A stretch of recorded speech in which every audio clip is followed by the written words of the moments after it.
સુરતમાં આપ કાર્યકર્તા ખંડણી માંગતા ઝડપાયો છે। આપ કાર્યકર શ્રવણ જોશીએ ₹1 લાખની લાંચ માંગી હતી, જેમાં રાશનની દુકાનને તાળા મારવાની ધમકી આપી અને આ લાંચ માંગી। મહિને 50,000નો હપ્તો માંગતો હતો, ત્યારે વેપારીએ લિંબાયત પોલીસમાં તેની ફરિયાદ નોંધાવી છે। પોલીસે લાંચિયા આપના કાર્યકર્તાની ધરપકડ કરી લીધી છે। સુરતથી આ સમાચાર મળી રહ્યા છે અને આમ આદમી પાર્ટીના જે કાર્યકર્તા છે શ્રવણ જોશી, તેઓ ખંડણી માંગતા ઝડપાયા છે, લાંચ માંગતા ઝડપાયા છે। આરોપી 50,000નો હપ્તો માંગતો હતો, ₹1ની લાંચ માંગી હતી અને ત્યારબાદ 50,000ના હપ્તા પેટે તે વસૂલ કરવાનો હતો।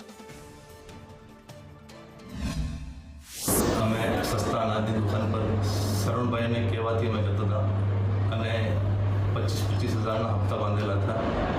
એમાં અમને વિડીયો લઈને અમે વિડીયોના ડરથી 25,000ના હપ્તા બાંધેલા હતા। એમાં અમે ₹1.5 લાખ લીધો। એમાં મારા કોઈ પૈસા છે નહીં, એ બધા પૈસા શરણભાઈના છે।